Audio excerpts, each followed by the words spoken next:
አባት ሆይ ክብር ለሚገባ ላንተ ክብርን እንሰጣለን። ምስጋና የሚገባን አንተን እንጠራለን። ሃሌሉያ ሃሌሉያ። ስለሚገባ ዲዘርቭ ስለምታደርግ እኮ ነው። ዲዘርቭ ስለምታደርግ ምስጋና ላንተ እንሰጣለን። ስለሚገባ እግዚአብሔር ሆይ እናከብርሃለን። ሃሌሉያ። የረዳህን፣ ያገዝከን፣ ያቆምከን፣ የመራህን ከወንድሞቻችን ከእህቶቻችን ጋር በጋራ ሆነ እንድናመልክ ይህን ዕድል የሰጠህን what a privilege Lord, we don't take it for granted። እግዚአብሔር ሆይ ይህን ዕድል የሰጠህን እናመሰግንሃለን። ተሰብስበን ከወንድሞቻችን ከእህቶቻችን ጋር ክብር ለሚገባ ለአንተ ክብርን እንሰጣለን። ምስጋና የሚገባህን አንተን እንጠራሃለን። እግዚአብሔር ሆይ ስምህ ከፀሐይ መውጫ ጀምሮ እስከ ፀሐይ መግቢያ ድረስ እጅግ የተመሰገነ ይሁን። ጌታ ሆይ በፊት አለን፣ ካንተ ለመስማት እንወዳለን። ተናገረን። አንተ ካልተናገርከን ምንም ነን። መሰባሰባችንም ከንቱ ነው። ካንተ መስማት እንፈልጋለን። በቃል ወደ እያንዳንዳችንና በዝማሬ እንደባረከን በዝማሬ እግዚአብሔር ሆይ በመካከላችን እንዳለፍክ አሁን ደግሞ ቃልህን እንድትሰጠን እጠይቃለሁ። መናገር የምችልበትን ጸጋና ጥበብ ስጠኝ። ህዝብ እንዲሰማ የህዝብ ልብ የተከፈተ ይሁን። በሚሆነው ሁሉ ክብሩ ላንተ ብቻ ይሁን። የትኛውም ተጽዕኖ በስምህ ስልጣን የተነሳ ይሁን። በጌታ በኢየሱስ ክርስቶስ ስም ጸለይን፣ አሜን።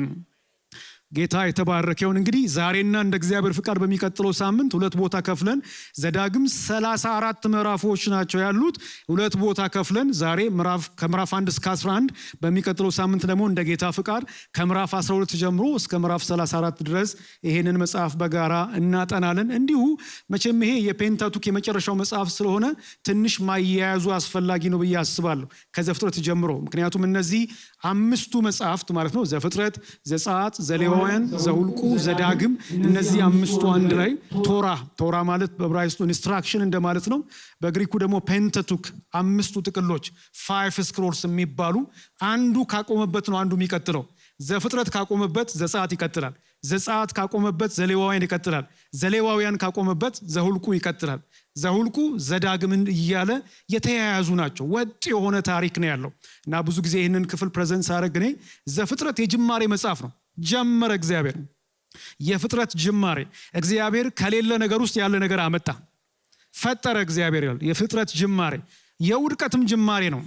ሰው እግዚአብሔርን ባለመታዘዙ ኃጢአት ወደዚህ ዓለም ገባ።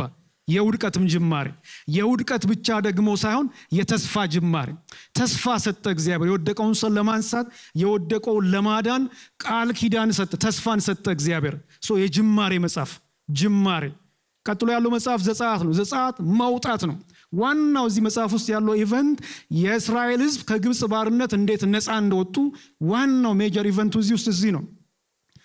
ታሪኩን እናውቃለን። ሲጀምር ዮሴፍ ወደ ግብፅ የሄዱትን የያዕቆብ ልጆች ስም ዝርዝር ያቀርባል። እንደን ዮሴፍን የማያውቅ ንጉሥ ተነሳ ይላል። መከራ፣ ጭቆና፣ ኦፕሬሽን። ወደ እግዚአብሔር ጮሁ፣ እግዚአብሔር ሰማ፣ ሰው ሰጣቸው፣ ሙሴን አስነሳላቸው። እንደን ነፃ አወጣቸው እግዚአብሔር። ነፃ ካወጣቸው በኋላ ሕግን ሰጣቸው። ሕግን ከሰጣቸው በኋላ በመካከላቸው አደረ እግዚአብሔር። ሜጀር ኢቨንት ነፃ አወጣ፣ ቀንበርን ሰበረ እግዚአብሔር። በጸናች ክንዱ እግዚአብሔር ሕዝቡን ከግብፅ ባርነት ነፃ አወጣ። ብቻውን ታላቅ መሆኑን መሰከረ እግዚአብሔር። በግብፃውያን አማልክት ላይ በላይ መሆኑ እንደሱ ያለ እንደሌለ፣ ብቻውን አዳኝ፣ ብቻውን ታላቅ፣ ብቻውን ጌታ መሆኑን አሳይቶ ሕዝቡን ነፃ አወጣ። ሕዝቡን ነፃ ካወጣ በኋላ ሕግ ሰጣቸው፣ መተዳደሪያቸውን፣ መለያቸውን፣ መታወቂያቸውን። እንደን በመካከላቸው አደረ እግዚአብሔር። ተበርናክሉ የእግዚአብሔር በሕዝቡ መካከል መገኘት ምልክት ነው። ነፃ ካወጣቸው በኋላ ዘሌዋውያን ላይ ቅድስና ተቀደሱልኛል። እግዚአብሔር በመካከላቸው ማደሩ እንዲቀጥል ተቀደሱ። እኔ አምላካችሁ እግዚአብሔር ቅዱስ ነኝና እናንተ ምን ሁኑ? ቅዱሳን ሁኑ። ምዕራፍ 11 ከቁጥር 43 እስከ 45 ብታዩ፣ ምዕራፍ 19 ቁጥር 2 ብታዩ፣ ምዕራፍ 20 ቁጥር 7 ብታዩ እኔ አምላካችሁ እግዚአብሔር ቅዱስ ነኝና እናንተ ምን ሁኑ? ቅዱሳን ሁኑ፣ ተቀደሱ አለ እግዚአብሔር። ይሄ ህዝብ እዛው ሲና ተራራ ላይ ያለው ዘጸአት ላይ 3 ጂኦግራፊካል ሎኬሽን አለ። ፓስተሬ በጣም ጥሩ አድርጎ አቅርቦታል። ግብፅ ነበሩ 430 ዓመት። ከግብፅ ነፃ ወጥተው ወደ ሲና መጡ። ሲና አካባቢ ወደ 2 ዓመት አካባቢ ያሳለፉት። አሁን ሲና ነው ያሉት። እንደን የዘሌዋውያን መጽሐፍ ታሪክ እናያለን ማለት ነው። ተቀደሱ አለ እግዚአብሔር። ዘሁልቁ ላይ መጨረሻ ላይ ያያችሁት መጽሐፍ ደግሞ አለማመን ሞት፣ የአለማመን የአለመታዘዝ ውጤት። ነፃ ወጣቸው፣ ሕግን ሰጣቸው፣ በመካከላቸው አደረ እንድባርካችሁ በትክክል የሰጧችሁ ሚሽን መወጣት እንድትችሉ ቢሆሊ ተቀደሱ። እግዚአብሔር በቅድስና በሚኖር ሕዝብ ይወከላል። ያለ ቅድስና እግዚአብሔርን መግለጥ እግዚአብሔርን መወከል አንችልም። ሰው ተቀደሱ አላቸው እግዚአብሔር። ልክ ዘውልቁ ላይ ስንመጣ አሁንም ዘውልቁ 3 ጂኦግራፊካል ሎኬሽን አለ። ሲና ነበሩ እስከ ምዕራፍ 10 ቁጥር 10 ድረስ። ከምዕራፍ 10 ቁጥር 11 ጀምሮ እስከ ምዕራፍ 21 ጉዞ ወዴት? ጉዞ ወደ ሞዓብ ሜዳዎች። ፓስተሬን ጥሩ አድርጎ አቅርቦታል ባለፈው ከፓስተር ጋር አይታችኋል። ምሬትና በምን የተሞላ ነው? ምሪትና ምሬት እግዚአብሔር እየመራቸው ምን ያህል በጣም የሚገርማችሁ ማለት ነው። ከሲና ተራራ 2 ዓመት አካባቢ ከቆዩበት የተነሱት ዘውልቁ ምዕራፍ 10 ቁጥር 11 ጀምሮ ነው የተነሱት። እስከ ምዕራፍ 21 ያለው ብቻ 38 ዓመት ከቨር ያደርጋል። በምድረ በዳ ውስጥ ተንከራተው ያለቁት እዚህ መጽሐፍ ውስጥ ነው። ባለማመናቸው ባለመታዛቸው ተንከራተው አለቁ። የዓለማመን ውጤት፣ ዓለማመን ምን ያህል አደገኛ እንደሆነ፣ ዓለመታዘዝ እንደሚያስቀር የሚያሳይ መጽሐፍ ነው። ዘውልቁ የእግዚአብሔር ታማኝነትና የሕዝቡ ዓለመታመን በንጽጽር የቀረበበት መጽሐፍ ነው እና አሁንም 3 ጂኦግራፊካል ሎኬሽን አለ እዚህ የዘውልቁ መጽሐፍ ውስጥ ማለት ነው። መጀመሪያ የት ነበሩ? ሲና ነበሩ እስከ 10 ከሲና ወደ ሞዓብ ከ10 11 እስከ ምዕራፍ 21 ድረስ ጉዞ ወደ ሞዓብ። ከምዕራፍ 22 ጀምሮ የት ነው ያሉት? ሞዓብ ሜዳዎች ላይ ነው ያሉት። ሞዓብ ሜዳዎች ላይ ሰፍረው ማለት ነው። ይሄን መጽሐፍ በሌላ መንገድ ፓስተር እንደከፈለው ከ1 እስከ 25 ከ26 እስከ 36 ሁለት ቦታ መክፈል እንችላለን። ከ1 እስከ 25 አሮጌው ትውልድ ከየት የወጣው? ከግብጽ የወጣው የመጀመሪያው ትውልድ ኦልድ ጄኔሬሽን ባለማመኑ በምድረ በዳ ውስጥ ያለቀው ጄኔሬሽን። ከምዕራፍ 26 ጀምሮ እስከ 36 ኒው ጄኔሬሽን አዲሱ ጄኔሬሽን። እዚህ ውስጥ ሙሴ አለ፣ ካሌብ አለ፣ ኢያሱ አለ፣ ሌላው አንደር 20 ናቸው እና ከምዕራፍ 26 እስከ 36 ባለው ውስጥ ከዚህ ከአዲሱ ትውልድ ጋር እግዚአብሔር ያደረገውን አካሄድ ነው የምታዩት። ምዕራፍ 1 ላይ ትልቅ ቁጥር አለ፣ ምዕራፍ 26 ላይ ለዚህ ነው መጽሐፉን ቁጥር የተባለው ነምበርስ የተባለው ማለት ነው። 2 ሜጀር ካውንቲንግስ ወይም ሰንሰስ ስለተካሄደ እዚህ መጽሐፍ ውስጥ ማለት ቁጥር የቁጥር መጽሐፍ የተባለው። አሁን አዲስ ጅማሬ፣ ያ ህዝብ ባለማመኑ ቀርቷል። አሁን እግዚአብሔር ይወላችሁ የእግዚአብሔር ታማኝነት ቀጠለ። ህዝቡ ይወላችሁ የእግዚአብሔር ታማኝነት ቀጣምንም ህዝቡ እግዚአብሔር ለጠራው ሚሽን ታምኖ ባይገኝም ታማኝነቱ ቀጠለ። የእግዚአብሔር ታማኝነት ሲቀጥል ታያላችሁ። ኢቭን አትገቡም ካላቸው በኋላ እንኳን ሲዋጋላቸው፣ በላም ሊረግም ወጥቶ ወደ በረከት ሲቀይሩ ፌትፉልነሱ ሲቀጥል ታያላችሁ። ይሄ ህዝብ ግን አልታመነምና ይሄ አዲሱ ጄኔሬሽን ከእግዚአብሔር ጋር በግል ምን እንዲያደርግ ኪዳንን እንዲያደርግ ቻሌንጅ ያደርጋቸዋል። አሁን የት ደርሰናል ማለት ነው? ዘዳግም ደርሰናል ማለት ፓስተር። አሁን ወደ እኔ መጽሐፍ ልምጣ፣ ወደ ዘዳግም መጽሐፍ እንምጣና ጅማሬ፣ መውጣት፣ ቅድስና፣ አለማመን፣ ሞት። ዘዳግምስ ምንድን ነው? ይሄ አሁን የኔ ትኩረት ነው። ዛሬና ኔክስት ዊክ እንደ ጌታ ፍቃድ የምናየው ዘዳግምስ ምን ይሆን? አስፋራስ ጂኦግራፊካል ይሄ ሙቭመንቱን በተመለከተ የት ነው ያሉት? በሞዓብ ሜዳዎች ላይ ሰፍረዋል። ከዮርዳኖስ በስተምስራቅ በሞዓብ ሜዳዎች ላይ ሰፍረው አሁን ምን እየሆኑ ነው ያሉት ማለት ነው? ወደ ተስፋይቱ ምድር ለመግባት እየተዘጋጁ ነው ያሉት።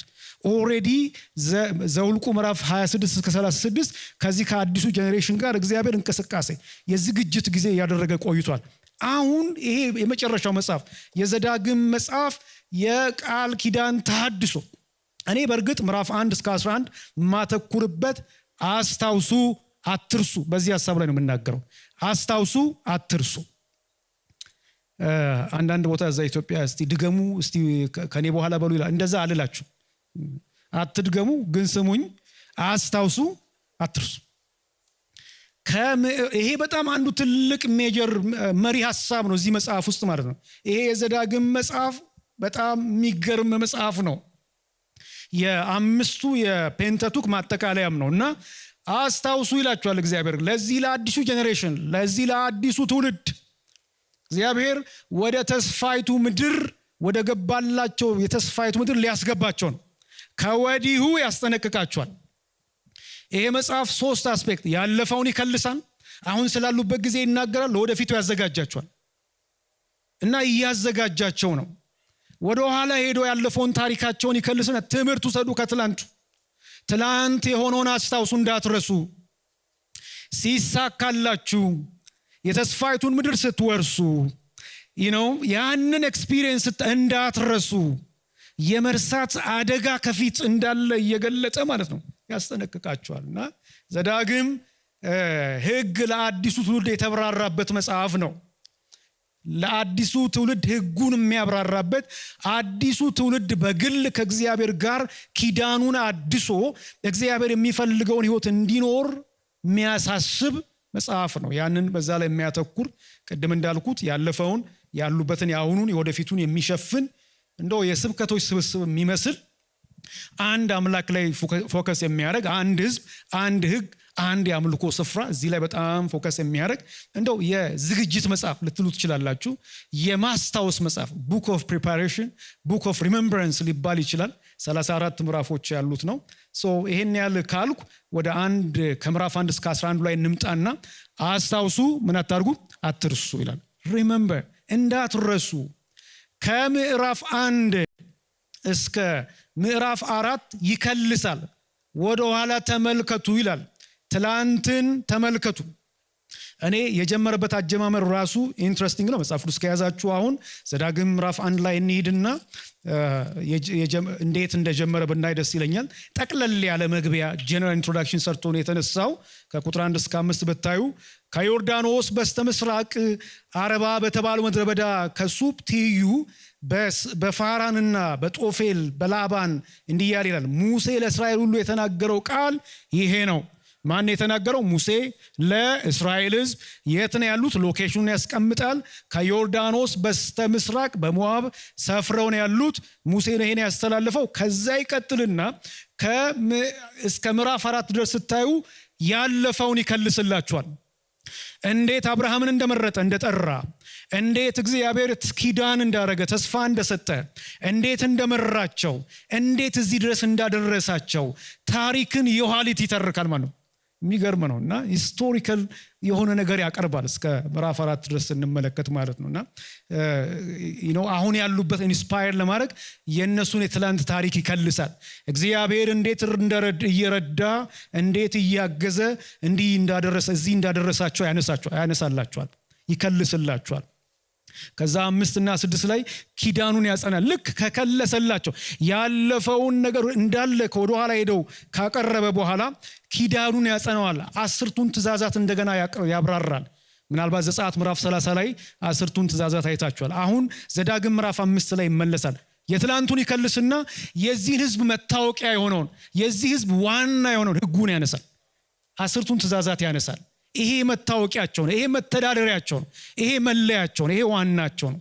ወደ እሱ ይመለሳል። ታውቃላችሁ ምዕራፍ 6 ላይ ሽማ እስራኤል አምላክ እግዚአብሔር እንዲህ ነው። ያ የሚገኘው እዚህ ክፍል ላይ ነውና የትላንቱን ታሪካቸውን ከመከለስ ከማቅረብ እግዚአብሔር ከእስራኤል ጋር ያለውን ቃል ኪዳን ማዕከላዊ ጉዳይ ዋና ፍሬ ነገር ወደ ማብራራት ይሻገራል ምዕራፍ 5 እና 6 ላይ። ከዛ በኋላ ከ7 እስከ 11 ቅድም እንዳልኩት የመርሳት አደጋ አለ። ሲሳካላችሁ የመርሳት አደጋ አለ። ሲሆንላችሁ የመርሳት አደጋ አለ። the danger of forgetfulnessን ክሊር በሆነ መንገድ ያቀርባል። ይሄ አደጋ ከፊታችሁ ተደቅኗል እና ያንን ያነሳል፣ ያንን ይከልስላችኋል፣ የመርሳትን አደጋ ያነሳላችኋል። እንደው እስክመለስበት ድረስ ምዕራፍ 8 ላይ ሄድ ብላችሁ ከቁጥር 10 ጀምሮ ብታዩ 8 ከ10 ጀምሮ በልተ በምትጠጣበት ጊዜ እንዲህ ያለች መልካም ምድር ስለሰጠ አምላክህን እግዚአብሔርን ባርከው። በዛሬቱ ዕለት የምሰጥህን ትእዛዙን ሕጉንና ስርዓቱን ባለመጠበቅ አምላክህን እግዚአብሔርን እንዳትረሳው ተጠንቀቅ፣ እንዳትረሳው። አለበለዚያ በልተ ስትጠግብ፣ ጥሩ ጥሩ ቤቶችን ሰርተ መኖር ስትጀምር፣ ደግሞም የከብት የበግና የፍየል መንጋ ሲበዛ፣ ብርህና ወርቅ ሲበረክት፣ ያለህም ሁሉ በላዩ የጨመረ ሲሄድ፣ ልብ ይታበይና ከባርነት ምድር ከግብፅ ያወጣን አምላክን እግዚአብሔር ምን ታረጋል? ትረሳለህ። በዚያ ጭልጥ ባልና አስፈሪ ምድረ በዳ፣ በዚያ የሚያስጠማና ውሃ በማይገኝበት ደረቅ መሬት፣ መርዘኛ እባብና ጊንጥ ባለበት ምድረ በዳ ከጽኑ አለትም ውሃ አፈለቀልህ። አይገርማችሁም? በመጨረሻ መልካም እንዲሆንልህ አንተን ትሑት ለማድረግ ለመፈተን አባቶች ፈጽሞ የማያውቁትን መና በምድረ በዳ መገበ። ምናልባት ይህን ሀብት ያፈራሁት በጉልበቴና በእጄ ብርታት ነው ብለህ በልብ ታስብ ይሆናል። ነገር ግን ሀብት እንድታፈራ ችሎታ የሰጠ ለአባቶችም በመሃል ላይ የገባውን ኪዳን ያጸናል እርሱ ስለሆነ እግዚአብሔርን ምን አድርገው ነው ይላል? አስበው፣ እንዳትረሳ። ወገኖች ይሄ በጣም ቁልፍ ነው። አስታውስ፣ ሪሜምበር ዛካር። ይሄ ቃል ከ12 ወደ 14 ጊዜ አካባቢ እዚህ መጽሐፍ ውስጥ ተደጋግሟል። አስታውስ አስታውስ። እንደውም ከጨመር እንዳትረሳ፣ አትርሱ የሚለው ከተጨመረ ወደ ከ15 ጊዜ በላይ ተጠቅሷል። ይሄ ዶንት ፎርጌት የሚለው ሪሜምበር፣ ዶንት ፎርጌት አንድ ላይ ወደ 30 ጊዜ አካባቢ፣ ከ25 እስከ 30 ጊዜ አካባቢ ሪሜምበር፣ ዶንት ፎርጌት፣ አስታውስ፣ እንዳትረሳ። ቴንደንሲው አለ። ሁኔታዎች ሲለወጡ፣ ሁኔታዎች ሲቀየሩ የመርሳት አደጋ ከፊት አለ እና በጣም ብዙ ጥቅሶች እዚህ ላይ አሁን እነዚህ ያልናቸውን ጥቅሶች ሁሉ እናያለን። እና ይሄ ቲም አንዱ ቲም ነው። 5:15 በግብፅ ሳለ አንተም ባሪያ እንደነበር ከዚያም አምላክ እግዚአብሔር በጸናች እጅና በተዘረጋ ክንድ እንዳወጣ ምን አድርግ? አስታውስ አስታውስ። 7:18 አምላክ እግዚአብሔር በፈርዖንና በግብፅ ሁሉ ላይ ያደረገውን በሚገባ አስታውስ። ሪሜምበር ዛካ። 8:2 አምላክ እግዚአብሔር ትእዛዞቹን መጠበቅህንና በልብ ያለውን ለማወቅ ትሁት ሊያደርግህና ሊፈትንህ በእነዚህ 40 ዓመታት በምድረ በዳ ጉዞ ሁሉ እንዴት እንደመራ ምን አድርግ? አስታውስ። እንዴት እንደመራ አስታውስ። 8:18 ነገር ግን ሀብት እንድታፈራ ችሎታ የሰጠ ለአባቶችም በመሃል ላይ የገባውን ኪዳን ያጸናል እርሱ ስለሆነ አምላክን እግዚአብሔር ምን አድርጎ? አስበው፣ አስታውስ። ሪሜምበር። አሜን። በጣም ብዙ ጥቅሶች እንዲያነበብን መቀጠል እንችላለን። አስታውስ። በግብፅ ባሪያ እንደነበር ካስታውስ። ይሄ እንድታደርግ ያዘዝኩ ለዚህ ነው። አሜሌቅን እንዴት አስታውስ። በነገራችን ላይ አስታውሱ ሲላቸው እንደው ትዝ ሽው ይበላችሁ። ኦኬ ትዝ አለኝ የሆነ ነገር አይደለም። የሆነ እንደው አለ አይደል የአይምሮ የጭንቅላት በጭንቅላቱ የያዙት ትዝ ነገር ይበላችሁ አይደለም። እግዚአብሔር ካደረገላቸው ነገር አኳያ ኑር ነው። አኮርዲንግሊ ኑሩ ነው። አኮርዲንግሊ ሪስፖንድ አድርጉ ነው እንጂ ዝም ብሎ ሽው ትዝ አለኝ የሆነ ነገር የምንለው አይደለም። እና ኢትስ አ ኮማንድ ቱ ሊቭ ኢን ላይት ኦፍ ጋድስ አክትስ ይላል አንድ ጸሐፊ ሲያብራራና እግዚአብሔር የተናገረውና ያደረገውን ነገር የሚፈልገውን ህይወት ምላሽ መስጠት ያን መኖር ነው። እና መርሳት ወደ አመጽ ይመራል፣ ማስታወስ ወደ መታዘዝ ይመራል። ስለዚህ አስታውስ ሲል ስናስታውስ ምን እንድናደርግ? እንድንታዘዝ ነው። የሚጠበቅብን ህይወት እንድንኖር ነው። እና ቅድም ብያቸዋል። አስታውስ፣ ዶንት ፎርጌት፣ አትርሱ። ይሄ አትርሱ የሚለውንም በጣም በተደጋጋሚ አይኖቻችሁ ያዩዋቸውን ነገሮች እንዳትረሱ ደግሞም በህይወት እስካላችሁ ድረስ ከልባችሁ እንዳይጠፉ ብቻ ተጠንቀቁ፣ ነቅታችሁ ራሳችሁን ጠብቁ። 4:23 አምላካችሁ እግዚአብሔር ከእናንተ ጋር የገባውን ኪዳን እንዳትረሱ ምን አድርጉ? ተጠንቀቁ፣ እንዳትረሱ።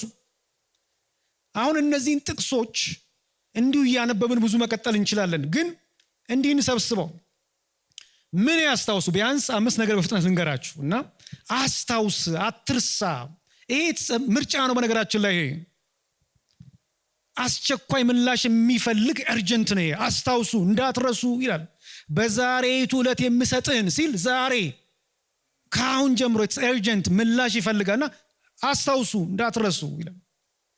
ከዛሬ ጀምሮ ምላሽ እንዲሰጡ ማለት ነውና ምክንያቱም መርሳት is what it's natural, forgetting is natural, remembering ግን intentional ነው፣ liturgical ነው and generational ነው። like እና መርሳት ናቹራል ነው አይደል? ያስለቀሰንን ያሳዘነንን ብዙ ያለንን እና አንድ ጊዜ እግራችን ሲታመምና ሲያዝ ተመልሰን በእግር ምን ቆም እንሄድ አይመስልንም።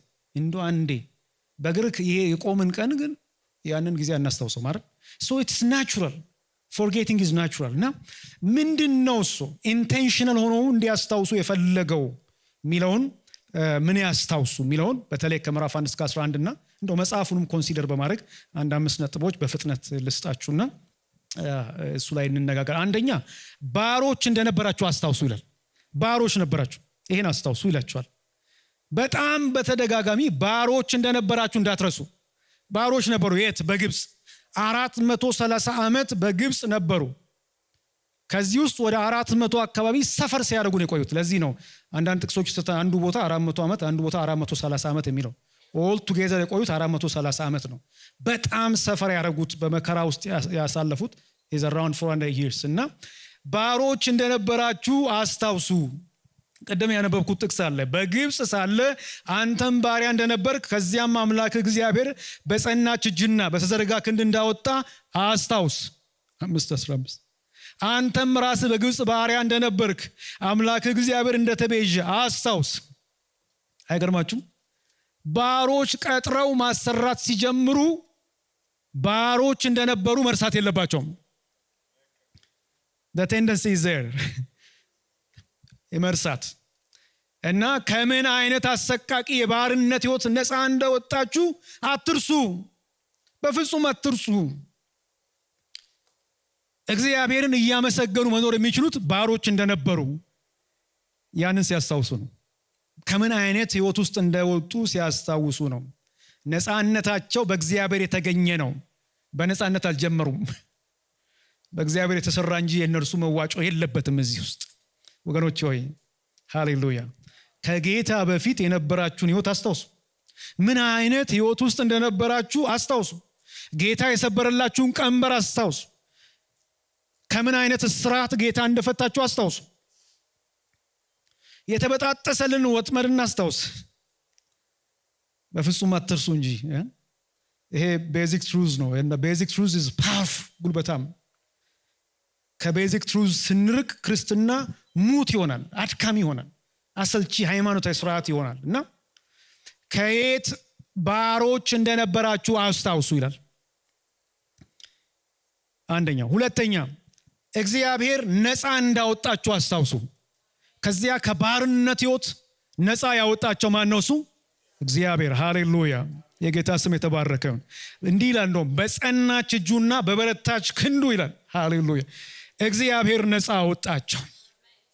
ከባርነት ነፃ እንዳወጣቸው ሊያስታውሱ ይገባል። ይህን በፍጹም ሊረሱ አይገባም።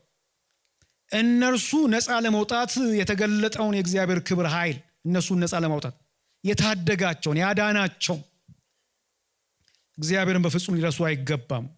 በፈርዖንና በግብፃውያን ላይ ሁሉ የተገለጠውን የእግዚአብሔር እጅ፣ በዘመኑ ሱፐር ፓወር የሆነ ማን እንደውም እኮ ትዝ ይላችኋል ሙሴ ሄዶ ሲጠይቅ እግዚአብሔር ማን ነው አለ።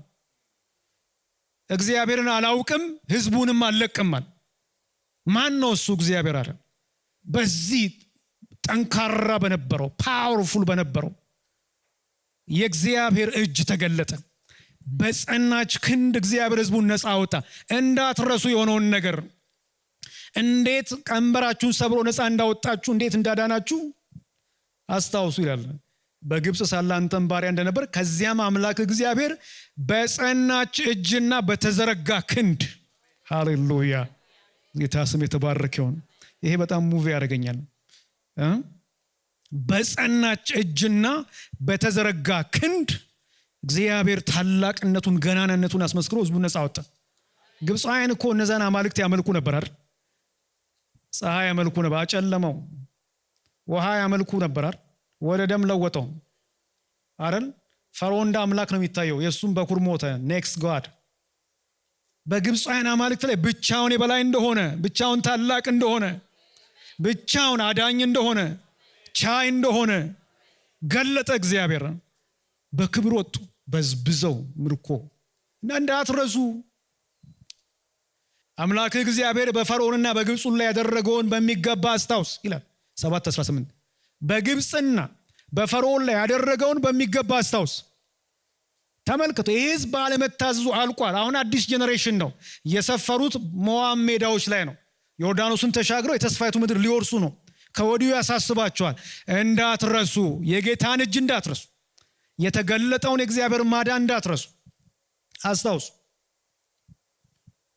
አሁን በርካታ ጥቅሶች አሉ እዚህ ላይ እና የእግዚአብሔርን ተአምር እንዳይረሱ ያሳስባቸዋል። ድሎት፣ ምቾት፣ ስኬት፣ ባዶነት በመትረፍረፍ ሲሞላ the tendency is there እንዲህ አይነት ድንቅ ትልቅ የሆነ እግዚአብሔር ሚራክል እንኳን ሊረሳ ይችላል።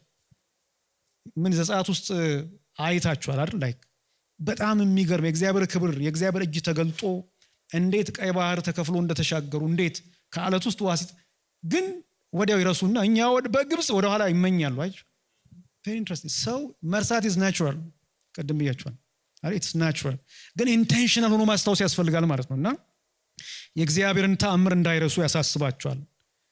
የእግዚአብሔርን ተአምር ምን ይላል? እኛ በግብጽ የፈርዖን ባሮች ነበርን፣ እግዚአብሔር ግን በብርቱ እጅ ከግብጽ አወጣን። እኛ በዓይናችን እያየን እግዚአብሔር ታላላቅና አስፈሪ የሆኑ ተአምራዊ ምልክቶችና ድንቆችን በግብጽ በፈርዖንና በመላው ቤተሰቦቹ ላይ ያደረገ። እኛን ግን ለአባቶቻችን በመሐላ ተስፋ ወደ ሰጣቸው ምድር ሊያስገባንና ሊሰጠን ከዚያ አወጣን ይላል። 6:21 እስከ 23 ነው ያነበብኩት። ባሮች ነበርን ግን እግዚአብሔር በብርቱ እጁ ነፃ አወጣን። ይህን አስታውሱ ይላችኋል ወገኖች። ወይ አሁንም ልንገራችሁ፣ ድነቱን የዘነጋ አማኝ የመታዘዝ ህይወት ሊኖረው አይችልም። በህይወት ውስጥ የሆነውን ተአምር በህይወት ውስጥ ጌታ ያደረገውን ተአምር የረሳ ሰው ዛሬ መመላለስ ዛሬ መኖር አይችልም። ያን ስለዘነጋን እኮ ነው። ሌላ ነገር ስለምንሰማ ሌላ ነገር ስለምንፈልግ ከሆነው ይልቅ ሌላ እንዲሆንልን የምንፈልገው ስለበዛ ጉልበት አጣን። የሆነልንን ብናስብ ጉልበት አለን ለማመስገን፣ ለመኖር፣ ለመፍራት፣ ለመቀደስ፣ ሚሽናችንን በሚገባ ለመወጣት ጉልበት ይኖረናል። ጉልበቱ የሚወጣው ጉልበቱ ስፕሪንክላት የሚያደርገው ድነትን ስናስብ የሆነልንን ስናስብ ነው። ስለዚህ ለዚህ ነው ዝማሬዎቻችን ስብከቶቻችን ሁሉ ያንን የእግዚአብሔርን ማዳን የሚያስታውሱ ሊሆኑ ይገባል።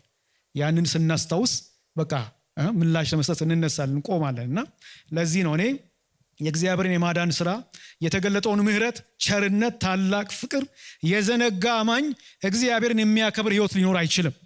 ስለዚህ አስታውሱ የጌታን እጅ። ሃሌሉያ። ኢየሱስ በመስቀል ላይ የሰራውን የመቤዠት ስራ እናስብ፣ ድነታችን እናስብ። ለመዳን ያወጣነው አንዳች ነገር የለም። ማንም እንዳይመካ በስራ አይደለም። ጸጋው በእምነት ምን አድርጓቸዋል? አድኗቸዋል። እግዚአብሔር ይባረክ። አዳነን በጸጋው። ቀንበራችን ተሰበረ፣ እስራታችን ተፈታ። ሃሌሉያ። አዲስ ፍጥረት ሆንን። ሃሌሉያ። አዲስ ፍጥረት ሆንን። በእውነት ሰው ዓለምን ሁሉ ቢያተርፍ ነፍሱን ግን ቢያጎድል ምን ይጠቅሟል? ሁሉ ነገር ወደዚህ ዓለም ከመጣን በኋላ ያገኘ ነው። ከዚህ ዓለም ስንሄድ ትተነው የምንሄደው ነው። በምድር ላይ ያለን ቆይታ እንደ ውልብታ እንደ ጤዛ እንደሆነ መጽሐፉ ይናገራል። ለኛ እንደ ጤዛ እንደ ውልብታ በሆነችው ዘመናችን ለዘላለም ከሱ ጋር መሆን ሆነልን። what a privilege lord ሃሌሉያ። ለዘላለም ከሱ ጋር መሆን ሆነልን። ይሄን ለማግኘት እኛ ያዋጣነው እሱ ምን የለም። እኛ ያዋጣነው አንዳች ነገር የለም። ወዶናልና አዳነን። ሃሌሉያ። ያዳናችሁን ጌታን ባርኩታ እንዴ! አሜን። ሃሌሉያ። ስም ይባረክ። ሃሌሉያ። ሰው ያደረገን፣ ያሳረፈን፣ ሰላም የሰጠን፣ ማንነታችን የቀየረ ጌታ ነው። ጌታ ነው። ከኛ የሆነ ምንም ነገር የለም ወገኖች። ወይ ጸጋው በእምነት አድኖናል። ይሄ ቤዚክ በቃ ይሄ ፓወርፉል ነው። ጸጋው በእምነት አድኖናል። ጸጋው በእምነት አድኖኛል። ለመዳን ማረገው ስለ ዳንኩ ግን እኔ ጋር ናችሁ። ምናረገው ሁሉ ምናረገው ለመዳን ስለ ዳንን ነው። ስለ ዳን አለማድረግ ራሱ አንችልም። ያዳንን ስለሚያስደርግ this morning ቲቶን ስናይ ነበር። የተገለጠው ጸጋ ያድናል፣ የተገለጠው ጸጋ ያኖራል እያልን ነበር። እግዚአብሔርን መምሰልን ያስተምራል። ስለዚህ እግዚአብሔርን አለመምሰል አንችልም። ለምን? የተገለጠው ጸጋ የሚያድን ብቻ ሳይሆን የሚያስመስልም የሚያኖር በጽድቅ የሚያኖር ስለሆነ ሰው ያደረገን ጌታ ስሙ ይባረክ። እና በጣም ይገርመኛል። እዛ ቲቶ 3 ላይ ኔክስት ዊክ እሱን እናያለን። እና ይገልጣል። በፊት እንዲነበርን ይላል። ከዛስ እግዚአብሔር ሰውን መውደድ ተገለጠ፣ የእግዚአብሔር ምሕረት ተገለጠ። ከዚህ የተነሳ ምን ሆነ ይላል? ዳንን ይላል። ሃሌሉያ። አንደኛ ባሮች እንደነበራችሁ አስታውሱ። ሁለተኛ እግዚአብሔር ነፃ እንዳወጣችሁ ይህን አስታውሱ። ሶስተኛ እግዚአብሔር የሰጣችሁን ሕግ ኪዳኑን አስታውሱ ይላቸዋል። ከግብፅ ባርነት ነፃ ካወጣቸው በኋላ በሲና ተራራ ላይ ሕግ እንደሰጣቸው ይታወቃል። ይህ ሕግ መለያቸው ነው። ይሄ ሕግ መታወቂያቸው ነው። ይሄ ሕግ መተዳደሪያቸው ነው። ይሄ ሕግ ዋናቸው ነው። አስታውሱ፣ ሕጉንና ትእዛዙን እንዳትረሱ። አይገርማችሁ? የሚገርም ነው። ይህን እግዚአብሔር በሲና ተራራ የሰጣቸውን ሕግ ከእግዚአብሔር ጋር የነበራቸውን ኢንካውንተር ሊያስታውሱ ይገባል። ሙሴ በተደጋጋሚ ቃል ኪዳኑን ትእዛዛቱን አስታውሱ ይላቸዋል። አንዳንድ ጥቅስ ልስጣችሁ። እዚህም ከ4:23 ለምሳሌ አምላካችሁ እግዚአብሔር ከእናንተ ጋር የገባውን ኪዳን እንዳትረሱ ተጠንቀቁ። ሪሜምበር ዶንት ፎርጌት። ሕጉን መርሳት እግዚአብሔር መርሳቱ፣ ሕጉን፣ ስርዓቱን፣ ድንጋጌውን፣ ትእዛዙን መርሳት ራሱ ሰጪውን መርሳቱ። ለዚህ ነው 6:12 እግዚአብሔርን እንዳትረሳ ተጠንቀቅ። አምላክህ እግዚአብሔር ትእዛዞቹን መጠበቅህንና በልብ ያለውን ለማወቅ ትሑት ሊያደርግ ሊፈትን በእነዚህ 40 ዓመታት በዚህ ምድረ በዳ ጉዞ ሁሉ እንዴት እንደመራ አስታውስ። 8:2 ቅድም አንብበናል እና 8:18 ላይም ነገር ግን ሀብት እንድታፈራ ችሎታ የሰጠ ለአባቶችም በመሐላ የገባውን ኪዳን ያጸናለ እርሱ ስለሆነ አምላክህን እግዚአብሔርን ምን አድርገው አስበው። እና ሙሴ እግዚአብሔርን ኪዳኑን እርሱ የሰጠውን ሕግ ስርዓቱን እንዲያስታውሱ በፍጹም እንዳይረሱ በተደጋጋሚ ያሳስባቸዋል። ሕጉን አስታውሱ፣ ትእዛዙን። ይሄ አሁንም ልብ በሉ፣ ከመልክዓ ምድራዊ እንቅስቃሴ አኳያ ይህ ሕዝብ ወደ ተስፋይቱ ምድር ለመግባት ዮርዳኖስን መሻገር ብቻ ነው የቀረው። በሞዓብ ሜዳዎች ላይ ሰፍረዋል። ወደ ተስፋይቱ ምድር ለመግባት የተዘጋጁ ነው ያሉት። ያሳስባቸዋል። ከወዲሁ ባሮች እንደነበራችሁ እንዳትረሱ። እግዚአብሔር በጸና ክንድ እንዴት ነፃ እንዳወጣችሁ፣ ድንቅ አድርጎ ታምራት አድርጎ ነፃ እንዴት እንዳወጣችሁ አስታውሱ። ሕጉን አስታውሱ፣ ትእዛዙን አስታውሱ፣ ኪዳኑን አስታውሱ። እግዚአብሔር ከእናንተ ጋር ያደረገውን ኪዳን አስታውሱ ይላችኋል። ዛሬ የምሰጥህን እነዚህን ትእዛዛት በልብ ያዝ፣ ለልጆችም አስጠናቸው። በቤት ስትቀመጥ፣ በመንገድም ስትሄድ፣ ስተኛ፣ ስትነሳ ስለ እነርሱ ተናገር ይላል። አይገርም? አታሽድ እንዲሆኑ በቃ ይሄ ነው መታወቂያቸው። እንቅስቃሴያቸው ሁሉ ሕጉን የሚያስታውስ እንዲሆን። እንቅስቃሴያችን ሁሉ ከሕጉ ጋር ካልተጣበቀ መኖር አንችልም። ትሑት መሆን አንችልም። መታዘዝ አንችልም። መቀደስ አንችልም። የእግዚአብሔር ቃል ይቀድሳል። ስለዚህ የእግዚአብሔር ቃል ያኖራል። ለዚህ ነው አስታውሱ። ከሕጉ ጋር የጠበቀ ወዳጅነት እንዲኖራቸው ሕጉን እንዳይረሱ ያሳስባቸዋልና እኔ ወገኖች ይህን ስናገር ይሄን በጣም ሙቭ ያደርገኛል። ለምን? ሕጉ እግዚአብሔር ከሕዝቡ ጋር ያለውን ግንኙነት ያለው ሪሌሽንሽፕ በቃ ማዕከሉ ሕጉ ነው። ይሄን ልብ በሉ። እና የሕዝቡና የእግዚአብሔር ግንኙነት የተመሰረተው በኪዳኑ ኪዳን ሲያደርጉ በሰጣቸው ሕግ ላይ ነው። ይሄ ነው መለያቸው፣ ይሄ ነው መታወቂያቸው፣ ይሄ ነው መተዳደሪያቸው። እኔ ዛሬም ቢሆን በእግዚአብሔርና በሕዝቡ መካከል በአማኞች መካከል ያለው ግንኙነት የተመሰረተው በቃሉ ነው። የእግዚአብሔር ሕዝብ የቃሉ ሕዝብ ነው። አሁን እዚህ ጋር አሜን ጠብቄ ነበር፣ ግን እንዲሁ ነው የጠበቅኩት ማነሽ። አሁንም ጠብቄ እንደገና የእግዚአብሔር ሕዝብ የቃሉ ሕዝብ ነው። ሃሌሉያ! የቃሉ ሕዝብ ነው። የጌታ ስም የተባረከ ይሁን። እና ወገኖች ሆይ ለእስራኤል ሕዝብ ከሕጉ ዞር ማለት ከእግዚአብሔር ፊትን ማዞር ወይም ራሱ እግዚአብሔር መርሳት እንደሆነ ሁሉ ዛሬም የእግዚአብሔር ሕዝብ ቃሉን ከተወ እግዚአብሔርን ተወ ማለት ነው። ቃሉን ከተወ፣ ከቃሉ ዞር ካለ፣ ቃሉን ገሸሽ ካደረገ እግዚአብሔርን፣ ቃሉን ትቶ ከቃሉ ፊትን አዙሮ አማኝ ሆኖ መቀጠል አይቻልም። 4 ነጥብ። ይሄ ደግሞ 4 ነጥብም አለ። ዛሬ ላይ በመካከላችን በወንጌላውያን አማኞች መካከል የሚታዩት አብዛኛዎቹ ችግሮች፣ ለኔ አብዛኛዎቹ ችግሮቻችን ከቃሉ ፊታችንን ከማዞር ጋር የተያያዙ ናቸው። መድኃኒቱም መፍትሄውም ደግሞ ወደ ቃሉ ፊትን በማዞር ውስጥ ነው ያለው። ወደ እግዚአብሔር ቃል ስንመለስ የእግዚአብሔር ክብር በመካከላችን ይገለጣል። መጸለይ እንችላለን፣ መመስከር እንችላለን። እግዚአብሔር የሚከብርበትን ህይወት እንኖራለን።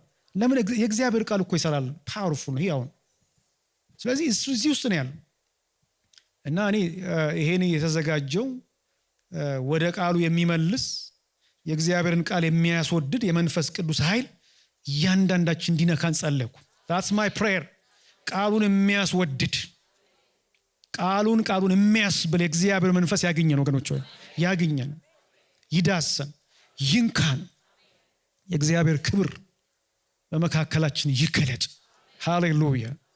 ቃሉን ምን ይላቸዋል? በቃ ለልጆቻቸው ለቀጣዩ ትውልድ ማስተላለፍ እንዳለባቸው፣ በቃ ማስታወስ እንዳለባቸው ያሳስባቸዋል። እና ይሄ በጣም በጣም ኢምፖርታንት ነው። ዛሬም ቢሆን ልክ ጳውሎስ ወንጌልን ለታመኑና ማስተማር ለሚችሉ ሰዎች ምን አድርግ አደራ ስጥ ይሏል።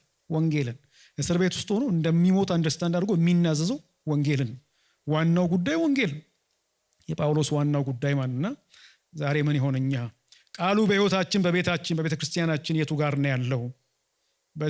በዚህ ረገድ እዚህ ቤተ ክርስቲያን ውስጥ የሆነ ያለው ነገር ቀድም ብያለሁ። it is my prayer spread እንዲያደርግ እንዲሰፋ በእውነት ኢንካሬጅ አደርጋችኋለሁ። እየጀመራችሁ ስትራግል የምታደርጉ ቀጥሉ። ስትራግል እያደረጋችሁ እጅ አትስጡ።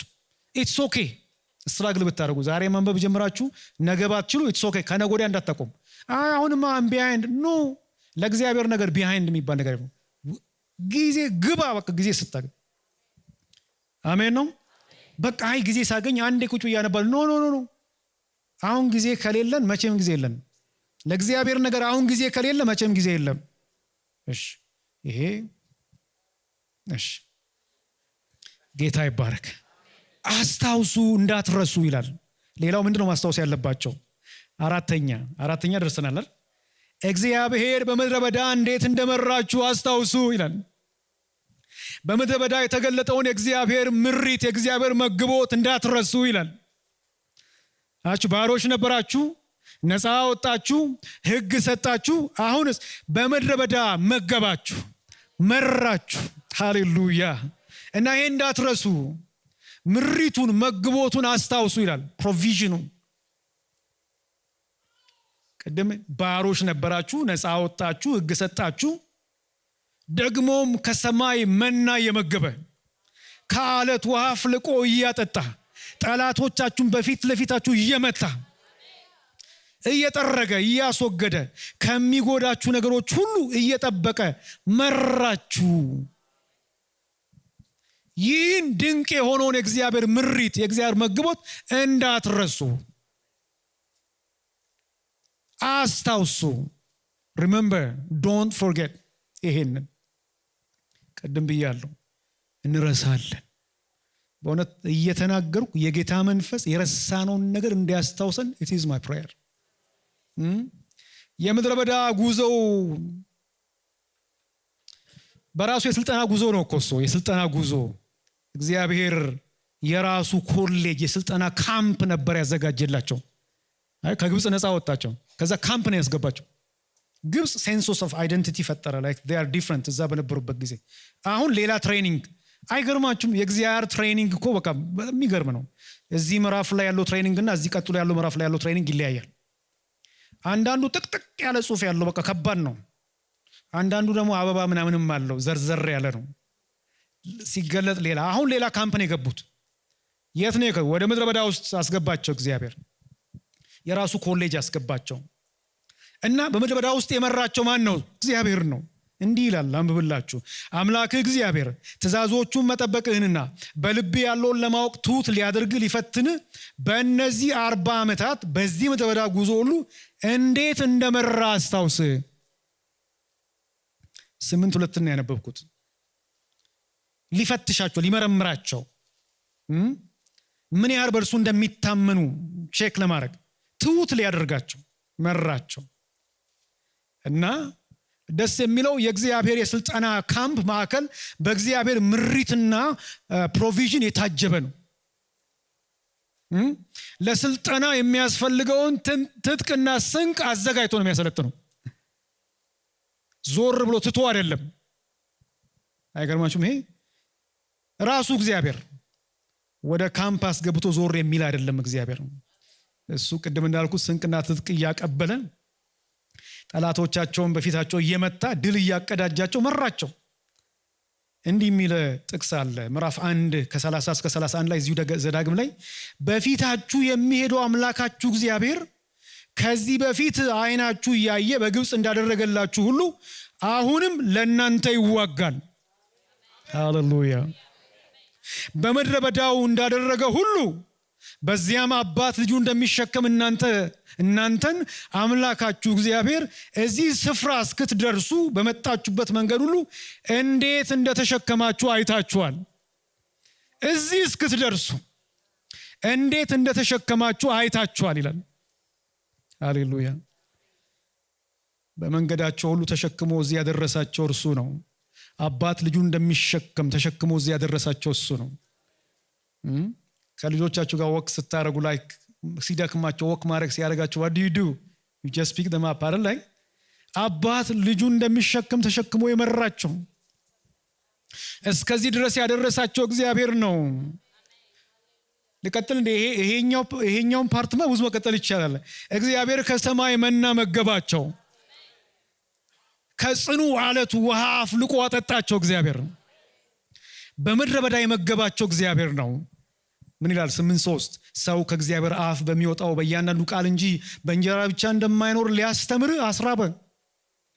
አንተም ሆነ አባቶች የማታውቁትን መና መገበ። መና ማለት ምንድነው ማለት ነው? what is this?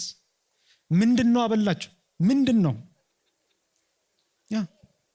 ምንድነው እያሉ what is this? በመጨረሻ 8:16 በመጨረሻ መልካም እንዲሆንልህ አንተን ትሁት ለማድረግና ለመፈተን አባቶች ፈጽሞ የማያውቁትን መና በምድረ በዳ ምን አደረገ? መገበ። ይህ ምንድነው መገባቸው? አይገርማችሁም? እግዚአብሔር ስም የተባረከ ይሁን። ሃሌሉያ። እግዚአብሔር በጠላቶቻቸው ፊት ድልን ሰጣቸው፣ ድል አቀዳጃቸው። ብዙ ጥቅሶች አሉኝ እዚህ ጋር። ጤና ሰጣቸው፣ በሽታን ከለከለላቸው፣ ልብሳቸውን እንዳያረጅ ያደረገ እግዚአብሔር።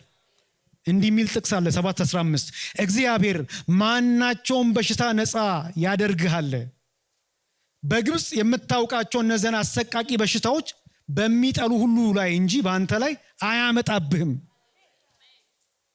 በእነዚህ 40 ዓመታት ውስጥ ልብስ አላለቀም፣ እግር አላበጠም።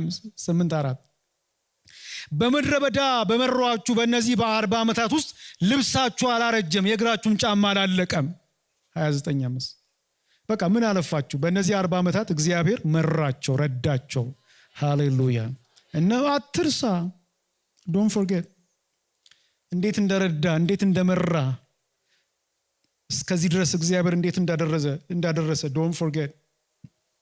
እና አያችሁ ምቾት፣ ስኬት በጣም ጉልበታም ነው። ሊረሱ እንደሚችሉ ከወዲሁ እሱ አንደርስታንድ አድርጓል፣ ገብቶታል፣ ፕሬዲክት አድርጓል። ሲመች ይላል ሀብት በሀብት ላይ ሲጨመር የተሻለ ቤት ውስጥ ስትኖር፣ የተሻለ ገንዘብ አካውንት ላይ ሲሆን፣ የተሻለ ሁኔታው ስትሆን the tendency is there። ያ ወገኖች ሆይ በእውነት እግዚአብሔር መራን። የጌታ ስም የተባረከ ይሁን። እግዚአብሔር ረዳን። ዘማሪ ዳንኤል አምደ ሚካኤል አንድ መዝሙር አለው። መቼ ረሳው መች ዘነጋው ሁሉንም አስታውሳለሁ፣ ከሕፃንነቴ ጀምሮ ስትመራኝ መዳንህን አይቻለሁ አለ።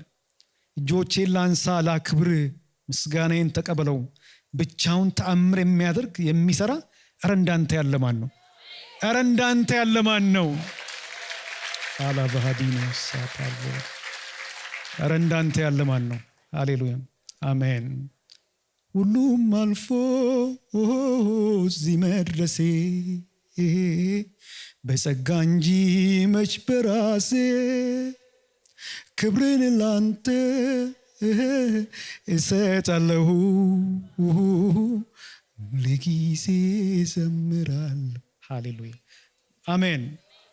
ምድረ በዳውን አስታውስ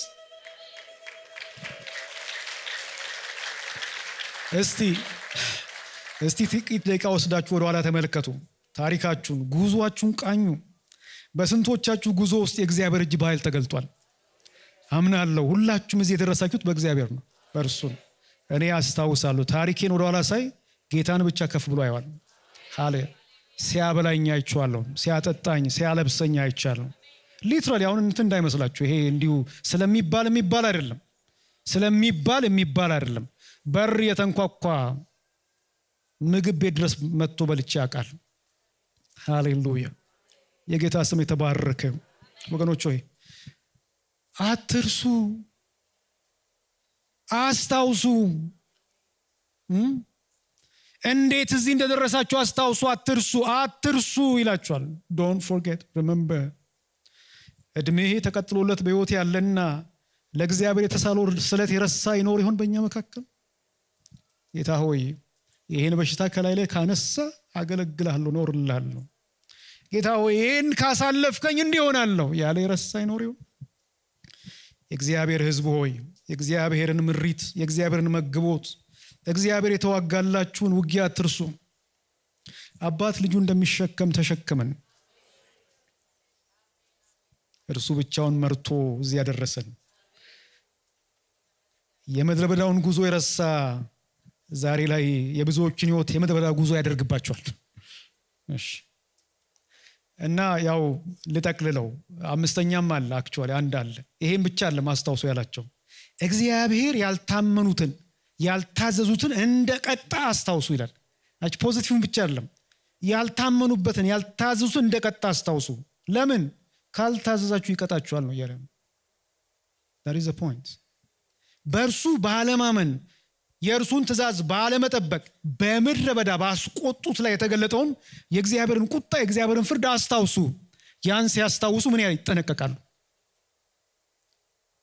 እና በጣም በርካታ ጥቅሶች አሉ እዚህም ጋር እግዚአብሔር ካለፈው ውድቀታችንም እንድንማር ውድቀታችን ካመጣብን ጣጣም እንድንማር ይፈልጋል። እሱ እንድናስታውስም ይፈልጋል ማለት ነውና አስታውሱ፣ አትርሱ።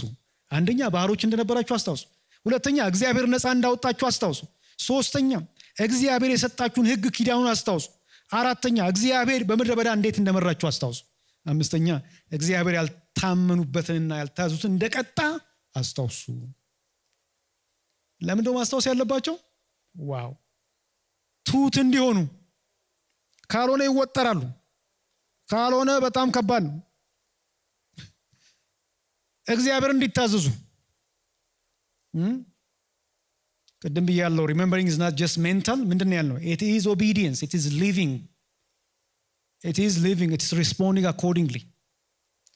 ማስታወስ አለመርሳት እግዚአብሔርን እያመሰገኑ እንዲኖሩ ያደርጋል። ወደ ምስጋና ይመጣል። ማስታወስ አለመርሳት ለሌሎች እንዲራሩ ያደርጋል። ባሮች እንደነበሩ ካስታወሱ ለባሮች ይራራሉ። ማስታወስ አለመርሳት ለሚቀጥለው ትውልድ እንዲያስተላልፉ ያደርጋል። ማስታወስ አለመርሳት ከእግዚአብሔር ፍርድ ያስመልጣል።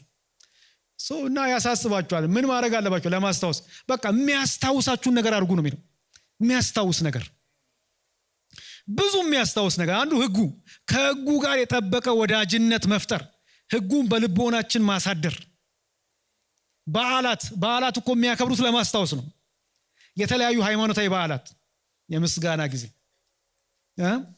እሱ ብቻ ስም መስጠት፣ ምልክት፣ ፎቶ፣ ማስታወሻ፣ ጥቅስ፣ whatever፣ መዝሙር ሪማይንድ የሚያደርጋችሁ ትናንታችሁን የሚያስታውሳችሁ ማለት በቁምጣ ያለ ፎቶ ማለት ነው። ወይ ደግሞ ከስር በእንትን መብራት ብቻ የሌለው ግን ውሃ። እውነቴን ነው። እኛ የሚያስታውሰን ነገር በዙሪያችን በየዕለቱ ካላደረግን በጣም ነው አደገኛ ነው። እሺ ሃሌሉያ። አስታውሱ፣ አትርሱ። ጸልይ። ሃሌሉያ። ማዲያዲያና ሶሎቦሽ ሬቤሬ። አስታውሱ፣ አትርሱ። ባሮች ነበራችሁ ይላል እግዚአብሔር። ነፃ አወጣችሁ ይላል። ሕግ ሰጣችሁ ይላል። መግቦቱን ምሪቱን አስታውሱ ይላል። የረሱትን እንደቀጣ አስታውሱ ይላል። ዛሬ በዚህ ጠዋት መንፈስ ቅዱስ ሪማይንድ እንዲያደርገን፣ that's my prayer፣ ሪማይንድ እንዲያደርገን፣ የጌታ መንፈስ ሪማይንድ እንዲያደርገን፣ የመራንን ጌታ የረዳን ያገዘንን ጌታ እንባርካለን። ሃሌሉያ።